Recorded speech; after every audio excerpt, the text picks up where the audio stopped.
Today we will understand k-means clustering algorithm. We will also do some examples of k-means clustering algorithm. But before doing k-means clustering, let us understand some clustering approaches. First one is partition based approach. In this, we construct various partitions and then evaluate them by some criteria. For example, minimizing the sum of squared errors. Some algorithms of partition based clustering approaches are k-means and k-medoids and Clarence. Another approach is hierarchical based clustering. In this, we create hierarchical decomposition of set of data objects using some criteria. As we know that in any clustering algorithm, we use some criteria based on which we calculate the similarity of objects. So typical methods of hierarchical approach are Diana, Agnes, Birch and Cambrian. Next one is density based approach. In this, we use the density of objects in the cluster in particular region. Typical methods are dbScan, optics and dentflu. Next one is grid based approaches. Here we use granularity structure at multiple levels, and different methods are string, wave cluster and click. And here are some more clustering approaches, but we will not do these ones. Now let us see what are partitioning algorithm. What is the basic concept behind partitioning algorithm? Here we are given with n objects or n data points, and we want to group these n objects into k clusters such that sum of square distances is minimized. Square distances means we can use several distances. We have seen some of the distances are like Euclidean distance, Manhattan distance, Minkowski distance. So we can use any one of these, and we have to minimize the distance. So given k, that is number of cluster, we want to partition the data into k clusters, and we have to optimize the distances between objects. There are two partitioning based algorithms which are heuristic based, and these are k-means and k-medoid. In k-means, each cluster is represented by center of the cluster, while in k-medoid each cluster is represented by one of the objects in the cluster. We will see these algorithms in detail with the help of an example. So let us start with k-means clustering algorithm. Here in this method, we move every data item, that is every point or every object, nearest to its similar cluster. यानी कि हमारे पास cluster initially हम इसमें assume कर लेते हैं, और जो बाकी बचे हुए हमारे पास ऑब्जेक्ट्स या पॉइंट्स हैं, उन पॉइंट्स को नियरेस्ट क्लस्टर में हम असाइन करते जाते हैं.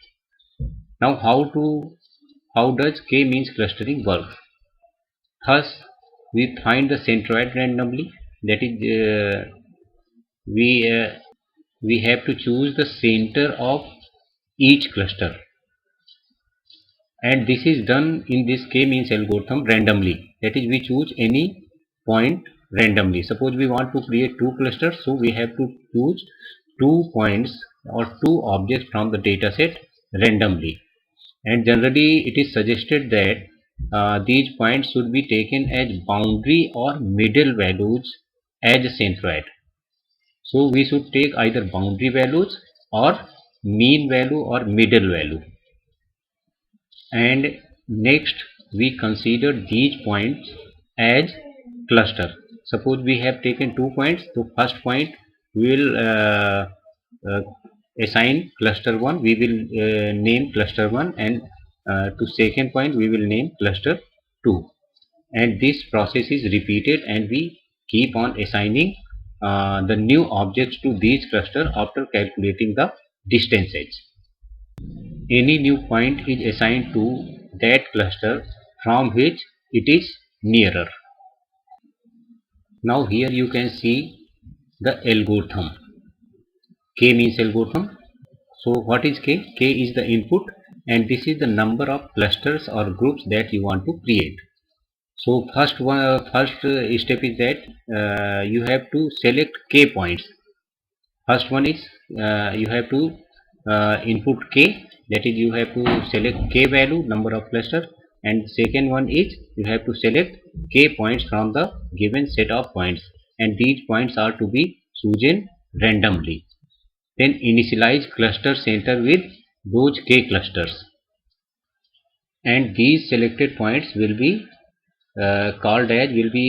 assumed as center of the cluster. Then these two steps are repeated. First one is that partition by assigning or reassigning all data objects to their closest cluster center. We will see with the help of an example. Then compute the new cluster center as a mean value of the objects in each cluster until no change in the cluster center calculation. So let us understand these points with the help of an example. Here example is that suppose we want to group the visitors to a website using just their age, one dimensional space. Here in this example points are given in one dimensional, यानी एक series या list of numbers हमें दिए हुए हैं और इन numbers को हमें क्लस्टर करना है. Number of values in our example is 19. So initial cluster random centroid or average can be taken. So we are selecting K as 2 here, that is we want to create 2 clusters. This will be given. Now we will choose center of each cluster and we will call this as center as C1 and C2. तो C1 को हमने randomly कोई एक value ले लिया, जैसे यहाँ पे 16 ले लिया, और C2 को दूसरी कोई एक वैल्यू 22 ले लिया. हम कोई सी भी वैल्यू C1 और C2 को यानी कि क्लस्टर का सेंटर इनमें से ले सकते हैं.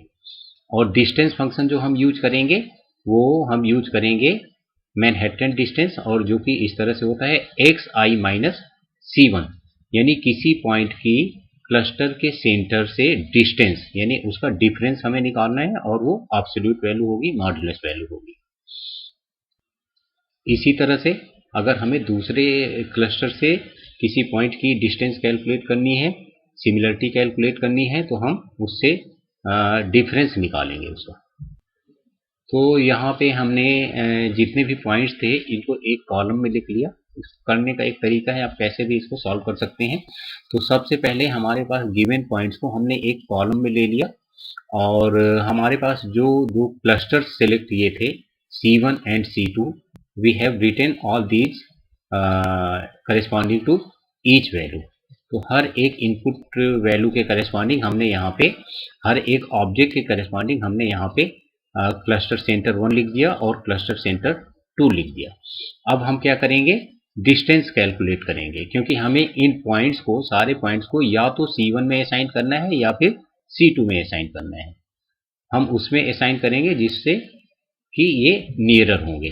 तो नियरर निकालने के लिए हमें डिस्टेंस कैलकुलेट करनी है पॉइंट की क्लस्टर सेंटर के साथ. तो हम दोनों क्लस्टर सेंटर के साथ डिफरेंस निकालेंगे. तो 16 माइनस 15, इसकी डिस्टेंस 1 आई, जिसको हम डिस्टेंस 1 मार रहे हैं. This is the distance of point from cluster centre 1 and distance 2 is the distance of point X from cluster centre 2. तो 15 minus 22 which is minus 7, absolute value निकाला हमने तो 7 आ गया. या फिर आप 22 माइनस 15 कर सकते हैं, क्योंकि हमें केवल डिस्टेंस देखनी है यहाँ पे. तो इसी तरह से नेक्स्ट पॉइंट 15 की भी हमें वैल्यू डिस्टेंस कैलकुलेट करनी है 1 आई और इसकी 7 आई. 16 की डिस्टेंस 0 आई और 6 आई. तो इस तरह से करके हम हर एक पॉइंट की क्लस्टर 1 और क्लस्टर 2 से डिस्टेंस निकाल लेंगे. तो इस तरह से डिस्टेंस से जाएंगे. अब हम हर एक पॉइंट को किसी एक क्लस्टर में असाइन करेंगे, या तो C1 में होगा या C2 में होगा। तो उस पॉइंट की जिससे भी डिस्टेंस कम है उसका क्लस्टर नंबर वो हो जाएगा। तो जैसे यहाँ पे हम 15 पॉइंट को देखना चाहते हैं कि ये C1 में जाएगा या C2 क्लस्टर में जाएगा। तो इसमें डिस्टेंस जो है हमारी C1 क्लस्टर से इसकी कम है, 1 इज लेस देन 7। तो इसका मतलब point number 15 will be assign to cluster number 1। तो इसलिए हमने यहाँ पे 1 लिख दिया। इसी तरह से नेक्स्ट पॉइंट 15, ये भी क्लस्टर नंबर 1 में जाएगा क्योंकि इसकी भी डिस्टेंस 1 है। और नेक्स्ट पॉइंट 16 जो है हमारा 0 और 6। तो 16 point is at 0 distance from cluster 1 and at 6 distance from cluster 2, so it will go to cluster 1। तो इसलिए ये क्लस्टर 1 में आ गया। अब हम नेक्स्ट पॉइंट देखते हैं 19।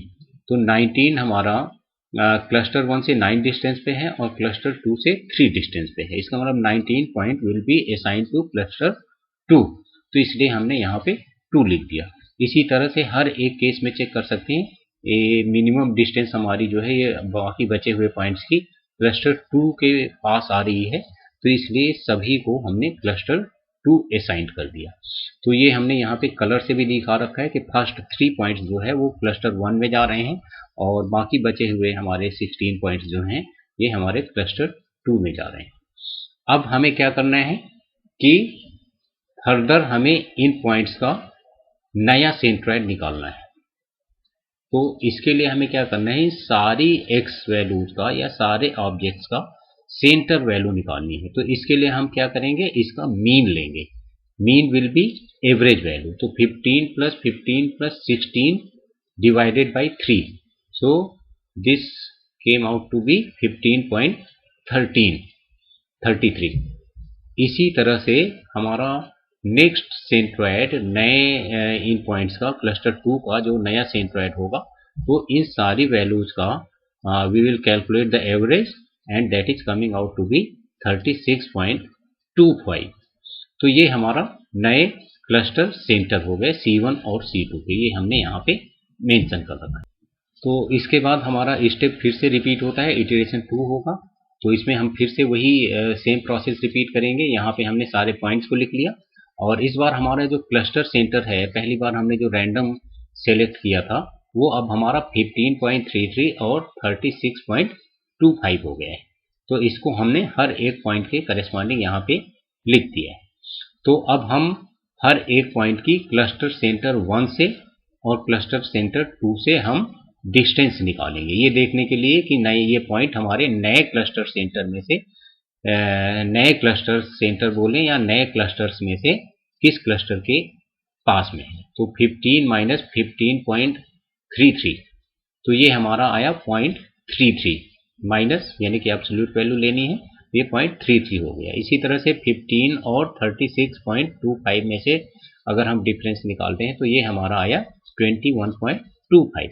तो इस तरह से हम हर एक पॉइंट को इसके साथ डिफरेंस निकाल लेंगे, हर एक पॉइंट को इसी तरह से C2 के साथ हम डिफरेंस निकाल लेंगे। तो हमारी ये वाली वैल्यूज नई डिस्टेंस से आ गई। अब हम इन डिस्टेंस, हमारा ये क्राइटेरिया है कि पॉइंट कौन से क्लस्टर में जाएंगे। तो अब हम फिर से देखते हैं कि 15 पॉइंट C1 डिस्टेंस 1 मतलब C1 से डिस्टेंस, डिस्टेंस 2 मीन्स C2 से डिस्टेंस किसकी, इन पॉइंट्स की। तो हमें 15 जो है यहाँ पे ये दिख रहा है कि C1 क्लस्टर के नियरर है, क्योंकि C1 से इसकी डिस्टेंस कम है, तो इसलिए हमने इसको क्लस्टर 1 असाइन कर दिया। इसी तरह से नेक्स्ट पॉइंट भी C1 के करीब है, तो इसलिए हमने इसको 1 असाइन कर दिया cluster number. Next point 16 is also nearer to cluster number 1, so this has been assign as cluster 1। तो इस तरह से करके हमने ये सारे पॉइंट्स देख सकते हैं, ये सारे के सारे पॉइंट्स यहाँ से 15 से लेके 22 तक के पॉइंट्स ये सारे हमारे क्लस्टर 1 को बिलोंग कर रहे हैं। Similarly these points are belonging to cluster number 2. You can see here distance here from the of these points is lesser, so इसलिए ये सारे क्लस्टर 2 को आ गए। अब हमने इसको डायग्राम में भी आप दिखा सकते हैं कि एक सर्कल बना के आप ये सारे पॉइंट्स जो हैं एक क्लस्टर 1 में रख दें और ये दूसरे पॉइंट को आप क्लस्टर 2 में रख दें। फिर हमें क्या करना है कि फिर से नया क्लस्टर सेंटर कैलकुलेट करना है। तो इसके लिए हमें इन सारे पॉइंट्स का 15 + 15 + 16 + 19 + 19 + 20 + 20 + 21 + 22 divided by number of values, तो इसको हम कैलकुलेट करेंगे तो हमारा ये नया सेंट्रोइड जो आया 18.56 आएगा। इसी तरह से ये हमारी इन सारी वैल्यूज को हम नया सेंट्रोइड निकालेंगे, मीन निकालेंगे, so that is coming out to be 45.9. so these became new cluster center. So we will repeat the same procedure again in iteration 3. तो ये हमारा 18.56 हो गया और C2 हमारा क्लस्टर का सेंट्रोइड ये हो गया। तो इस तरह से हमने हर एक से डिस्टेंस निकाली, तो यहाँ पे ये आ गए और हमारी ये क्लस्टर वैल्यूज हमने नियरेस्ट क्लस्टर नंबर असाइन कर दिया। तो अब हम अभी देखते हैं कि हमारा ये कोई पॉइंट चेंज हुआ है कि नहीं। तो पहले में हमारे थे 15 से लेके 22 तक के पॉइंट क्लस्टर 1 में थे और 28 से लेके 65 तक के हमारे क्लस्टर 2 में थे। तो जरूरी नहीं कि पॉइंट इसी ऑर्डर में लिखे हों और बीच में भी ये क्लस्टर नंबर कभी 1 आ सकता है, कभी 2 आ सकता है, 1 आ सकता है, 2 आ सकता है, पर यहाँ पे पॉइंट कुछ इस अकॉर्डिंग लिखे हैं कि ये क्लस्टर नंबर 1 स्टार्टिंग में आ रहा है, क्लस्टर नंबर 2 बाद में आ रहा है, तो इससे कोई फर्क नहीं पड़ता है।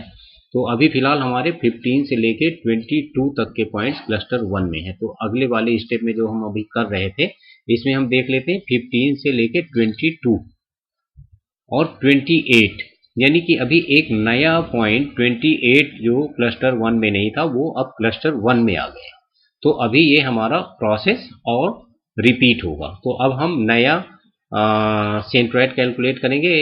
This is 19.5 and this is 47.89। तो अभी हमारा फिर से ये स्टेप रिपीट होगा और ये हमारे नए सेंट्रोइड हो गए और इसके बाद आप फिर से कैलकुलेट करेंगे distance 1, distance 2, and we will also check the cluster number. So this here we can see that cluster number of each point is not changing now. So this is the stopping criteria. आप देख सकते हैं फिर से कि ये हमारी पुराना कैलकुलेशन था इटरेशन 3, जिसमें हमारे 15 से लेके 28 तक के पॉइंट, 35 से 65 तक के पॉइंट, ये दोनों अलग अलग क्लस्टर्स में हैं। और ये इटरेशन नंबर 4 में भी आप यहाँ पे देख सकते हैं, इटरेशन नंबर 4 में 15 से लेके 28 तक के पॉइंट्स क्लस्टर 1 को बिलोंग कर रहे हैं और रिमेनिंग पॉइंट्स क्लस्टर 2 को बिलोंग कर रहे हैं। So now we have done the computation. So the algorithm stops here and we have we have assigned the objects to different clusters. Now summary of the algorithm is here. Now no change between iteration 3 and 4 has been noted. So by using clustering, k-means clustering, two groups have been identified. First one is 15 to 28 and points from 35 to 65 are belonging to cluster number 2. You can see the point to be noted here is that the initial choice of centroid can affect the output of cluster. यानी कि जो हमने initial centroid choose किया था ये वाला C1, 16 और C2, तो अगर हम इनिशियल सेंट्रोइड को कुछ अलग चेंज करते हैं तो हमारे क्लस्टर्स कुछ अलग आ सकते हैं, ठीक है। So the algorithm is often run multiple times with different starting condition in order to get fair view of what the cluster should be. तो इसलिए हमें करना क्या चाहिए, सही अगर क्लस्टर्स निकालने हैं तो हमें कई सारे रन्स करने पड़ेंगे इस एल्गोरिथम के और हर एक में हमें क्लस्टर अलग अलग सेलेक्ट करना पड़ेगा। इनिशियल जो क्लस्टर सेंट्रोइड है वो हमें अलग अलग सेलेक्ट करना पड़ेगा। Now we will do one more example by using K means clustering. तो अभी हमारे पास जो पहला एग्जाम्पल था उसमें वन डायमेंशनल वैल्यूज थी, यानी ऑब्जेक्ट्स या एलिमेंट्स या पॉइंट्स जो दिए थे वो केवल लीनियर थे, वन डायमेंशनल थे। अब हमारे यहाँ पे इस एग्जाम्पल में हमारे पास 2 डायमेंशनल पॉइंट्स दिए हैं, या फिर हम ये बोल दें कि कोऑर्डिनेट पॉइंट्स गिवन है। तो अब हमें हर एक कोऑर्डिनेट पॉइंट एक ऑब्जेक्ट की तरह है, जैसे 0,0 is first object, 0,1 is another object, similarly 1,1 is another object. तो इस तरह से हमारे पास यहाँ पे जो पॉइंट्स हैं पेयर के फॉर्मेट में दिए हुए हैं। तो नंबर ऑफ वैल्यूज 3, 3, 6, 3, 9 और 10। तो we have given n equal to 10। तो अब हमें इस डेटा को क्लस्टर करना है। तो क्लस्टर करने के पहले हम यहाँ पे देख लेते हैं कि क्राइटेरिया हम क्या यूज करेंगे। डिस्टेंस मेजर ही हम यहाँ पे यूज करेंगे, and we will use the Manhattan distance. So let us first understand how to calculate the Manhattan distance. तो यहाँ पे k इक्वल टू 2 है, हमने एज्यूम किया है k equal to 2, that is we want to create 2 cluster. तो distance function जो हमारा होगा, x1 y1 हमारा पहला पॉइंट है और x2 y2 दूसरा पॉइंट है। तो x2 minus x1 plus y2 minus y1 modulus values. तो this will be the distance between point x1 y1 and x2 y2। दूसरी चीज ये आती है कि सीड पॉइंट यानी initial centroid. Initial centroid choose करने के लिए हम फर्स्ट के ऑब्जेक्ट्स को चूज कर सकते हैं, यानी पहली 2 वैल्यू हम ले सकते हैं, पहले 2 कोऑर्डिनेट्स वैल्यू ले सकते हैं, या फिर हम कोई से भी रैंडमली 2 पॉइंट्स सेलेक्ट कर सकते हैं। नेक्स्ट क्या है, choose the first 2 objects 0,0 as seed points and initialize the cluster C1 and C2। तो यहाँ पे आप देखिए पहला पॉइंट है हमारा 0,0 और दूसरा पॉइंट है 0,1। तो हमने इन्हीं को क्लस्टर 1 और क्लस्टर 2 मान लिया है। तो क्लस्टर 1 0,0 इस तरह से हम रिप्रेजेंट करेंगे सेट के अंदर, और दूसरा C2 है 0,1। Since there is only 1 point in each cluster, that point is also called cluster centre. तो हम यहाँ पे नेक्स्ट क्या करेंगे, we will calculate the distance between each object and each cluster centre. तो हम यहाँ पे एक पॉइंट को लेके चलेंगे, जैसे हमारे पास C1 ये है 0,0, C2 हमारा दूसरा पॉइंट है 0,1। तो हम थर्ड पॉइंट जो 1,1 है वो OB3 मान लेते हैं, ऑब्जेक्ट 3। तो ऑब्जेक्ट 3 का C1 के साथ डिस्टेंस और ऑब्जेक्ट 3 का C2 के साथ यानी 0,1 के साथ डिस्टेंस कैलकुलेट करेंगे। जिसके साथ में डिस्टेंस कम आएगी ये वाला ऑब्जेक्ट हमारा उसी क्लस्टर को असाइन हो जाएगा। तो एल्गोरिथम का कॉन्सेप्ट वैसे ही है जैसे एग्जाम्पल 1 था, एकदम वैसे ही ये चलेगा। तो अब आप देखते हैं, हम देखते हैं यहाँ पे कैसे कैलकुलेशन होगा। डिस्टेंस 1, 3 मतलब थर्ड जो हमारा करेंट पॉइंट है इसका C1 क्लस्टर के साथ, यहाँ पे आप देख सकते हैं C1 के साथ डिस्टेंस निकाला। तो हमारा थर्ड था 1,1 और फर्स्ट था 0,0। तो 1 माइनस 0 प्लस 1 माइनस 0, तो इसकी डिस्टेंस आई 2। और दूसरा सेकेंड क्लस्टर जो है 2 सेकेंड क्लस्टर है, आप देख सकते हैं 0,1 है, और हमारा थर्ड पॉइंट था 1,1। तो इससे डिस्टेंस हम निकालेंगे 1 माइनस 0 प्लस 1 माइनस 1, तो इसकी डिस्टेंस 1 आई। तो इससे हमें ये क्लियर हो रहा है कि जो थर्ड ऑब्जेक्ट है, थर्ड पॉइंट है 1,1, वो क्लस्टर 2 के ज्यादा नियरर है। तो इसलिए हम थर्ड पॉइंट को क्लस्टर 2 में असाइन कर देंगे। इसी तरह से हम हर एक पॉइंट को, हमने थर्ड ऑब्जेक्ट को देख लिया, इसी तरह से फोर्थ ऑब्जेक्ट को भी टेस्ट करेंगे कि ये C1 में जाएगा या C2 में जाएगा। इसी तरह से हर एक ऑब्जेक्ट, जितने हमारे 10 ऑब्जेक्ट्स हैं, 10 ऑब्जेक्ट को C1 और C2 से हम डिस्टेंस कैलकुलेट करेंगे और साथ साथ उसे हम उस क्लस्टर में असाइन करते जाएंगे जिससे कि ये नियरर है। तो ये कंप्यूटेशन के बाद हमारे ये नए क्लस्टर्स के जो ऑब्जेक्ट्स आ रहे हैं क्लस्टर में असाइन करने के बाद, तो 0,0.1, 0.5, 0.5 ये हमारे क्लस्टर 1 को बिलोंग कर रहे हैं। इसी तरह से ये पॉइंट्स हमारे बचे हुए पॉइंट्स C2 क्लस्टर को बिलोंग कर रहे हैं। तो आगे अब हमारे पास ये वैल्यूज आ गई, फर्स्ट इटरेशन हो गया। तो next what we will do, we will find out the new centroid of each cluster. तो ये जो नए पॉइंट्स हैं, इन पॉइंट्स का नया सेंट्रोइड या सेंटर पॉइंट क्लस्टर 1 का फाइंड आउट करेंगे। इसी तरह से इन क्लस्टर 2 के पॉइंट्स का भी हम सेंट्रोइड फाइंड आउट करेंगे। तो सेंट्रोइड निकालने के लिए we will calculate the mean, that is 0 plus 1 plus 0.5, यहाँ 3 पॉइंट है, डिवाइडेड बाई 3। तो ये फर्स्ट x निकल आया हमारा। इसी तरह से 0 plus second value, 0 plus second value second pair की 0.5। तो इसका हम एवरेज कैलकुलेट कर लेंगे। तो इस तरह से आप देख सकते हैं यहाँ पे ये नया सेंट्रोइड कैलकुलेट किया गया है, जो कि 0.5, 0.16 आ रहा है। इसी तरह से C2 क्लस्टर का आप देख सकते हैं, ये सारे पॉइंट x वैल्यूज हैं और ये हमारी y वैल्यूज हैं। इसमें 7 पॉइंट्स हैं, तो डिवाइडेड बाई 7 हो गया। तो नया क्लस्टर सेंटर हमारा 4.1 और 4.2 हो गया।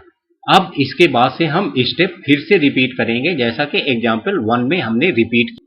तो हम देख सकते हैं कि हमारे जो इनिशियली फर्स्ट इटरेशन में हमारा जो क्लस्टर सेंटर था 0,0 और 0,1 था, और ये हमारे नए क्लस्टर सेंटर्स जो 0.5, 0.16 और 4.1 और 4.2 आ रहे हैं, तो पिछले वाले से ये अभी अलग हैं।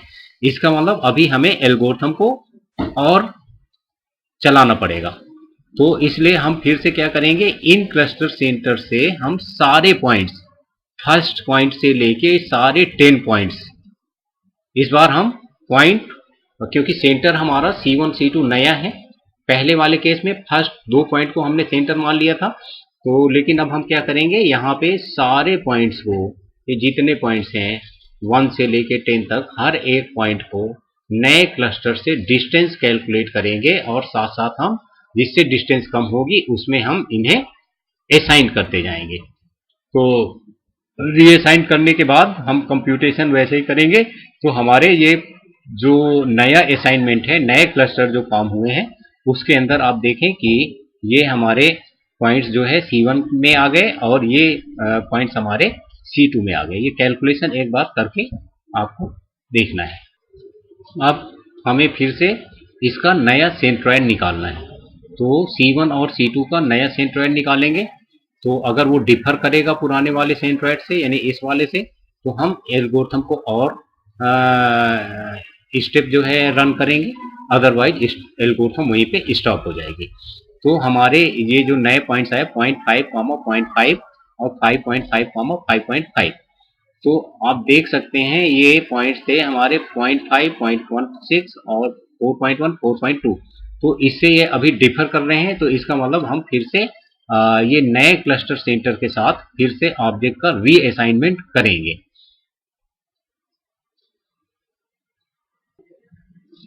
ये पॉइंट्स हमारे जो है यहाँ पे एल्गोरिथम को रिपीट करते जाएंगे, तब तक रिपीट करते जाएंगे जब तक कि हमारे ये सेंट्रोइड पॉइंट 2 स्टेप्स में सेम नहीं आ जाते। सेम आ जाने के बाद एल्गोरिथम स्टॉप हो जाएगी और हमें नए क्लस्टर्स मिल।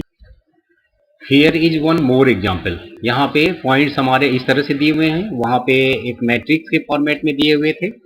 तो यहाँ पे हमारे पास P1 2,2, P2 1,14। तो इस तरह से P1 से लेके P8, that is 8 objects are given और 8 पॉइंट्स आर गिवन। और क्वेश्चन क्या कहता है कि take P1, P2 and P7 as initial centroid. This means here we have to create 3 clusters. Then apply k-means clustering algorithm to calculate 2 successive partitions of those centroids. तो इस k-means clustering use करके 3 clusters में divide करना है point. और question में एक चीज और गिवन है कि डिस्टेंस क्या यूज करेंगे, the distance between point x1 y2 x1 y1 and x1 y2 x2 y2 is x same Manhattan distance आपको यूज करनी है। तो इसका कैलकुलेशन ये गिवन है और अब हम इसे एक्सप्लेन नहीं कर रहे हैं, इसे आप एग्जाम्पल में कर सकते हैं। दिस इज, आप देख सकते हैं यहाँ पे ये हमारे 8 पॉइंट्स हो गए। तो C1 क्लस्टर हो गया, ये C2 क्लस्टर हो गया, ये C3 क्लस्टर हो गया। तो हम पॉइंट्स को, हर एक पॉइंट को, ये एक प्रेजेंटेशन का तरीका है कि आप इस तरह से भी आप कैलकुलेशन को दिखा सकते हैं। तो पिछले वाले एग्जाम्पल में भी आप इस तरह से कैलकुलेशन को दिखा सकते थे।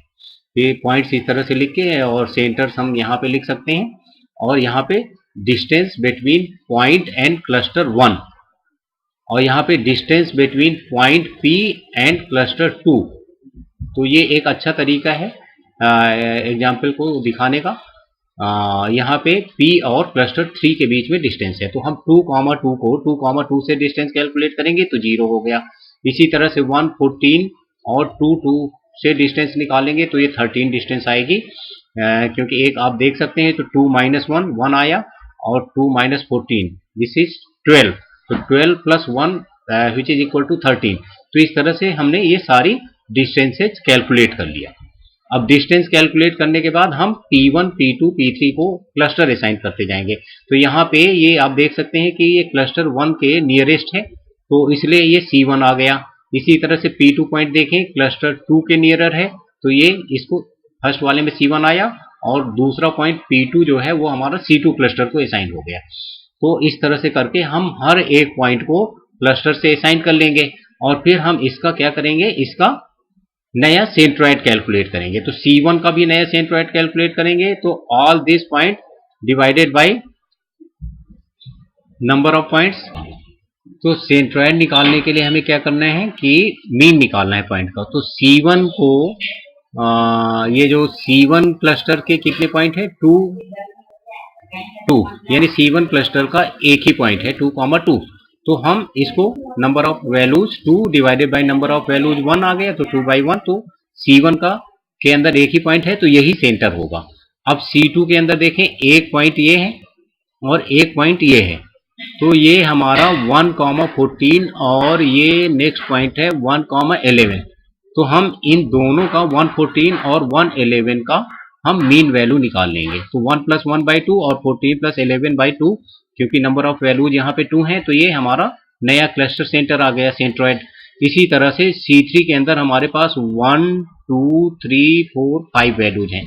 5 वैल्यूज हैं, तो ये इन सारे 5 के x का सम डिवाइडेड बाई 5, इसी तरह से y का सम डिवाइडेड बाई 5 करके नया सेंट्रोइड हमारे क्लस्टर 3 का आ जाएगा। अब आगे तो इजी है, आप देख सकते हैं यहाँ पे these are the new centroid and these are the points. Again we will calculate the distance of point with each cluster centroid और center। तो ये इस तरह से हम डिस्टेंस निकाल लेंगे और फिर हमारे ये नए क्लस्टर्स असाइन कर देंगे। फिर हम यहाँ पे एवरेज वैल्यू कैलकुलेट कर लेंगे, यानी नया सेंट्रोइड कैलकुलेट कर लेंगे। तो ये तब तक हम स्टेप्स रिपीट करते जाएंगे जब तक कि हमारे दो सक्सेसिव इटरेशंस के जो C1, C2, C3 सेंट्रोइड हैं वो सेम नहीं आ जाते। तो ये हमारा जो है इस तरह से करके क्लस्टर्स आ जाएंगे दीज। तो यहाँ से हमें पता चल जाएगा कि कौन कौन से पॉइंट्स C1 को बिलोंग कर रहे हैं, कौन से C2 को बिलोंग कर रहे हैं। तो ये कैलकुलेशन करने के बाद सर्कुलर या ग्राफिकल रिप्रेजेंटेशन के फॉर्मेट में आप पॉइंट्स को प्लॉट करके दिखा सकते हैं। Comments on the K-means method. So you can read these points. तो यहाँ पे ये कॉम्प्लेक्सिटी गिवन है, इसे हम अभी डिस्कस नहीं करेंगे। और एक प्रॉब्लम ये है कि ये लोकल ऑप्टिमम में स्टक हो सकती है, टर्मिनेट हो सकती है। वो डिपेंड करेगा कि हमारे पास जो इनिशियल जो सीड पॉइंट्स हैं वो हमने कौन से दिए हुए हैं। दूसरा,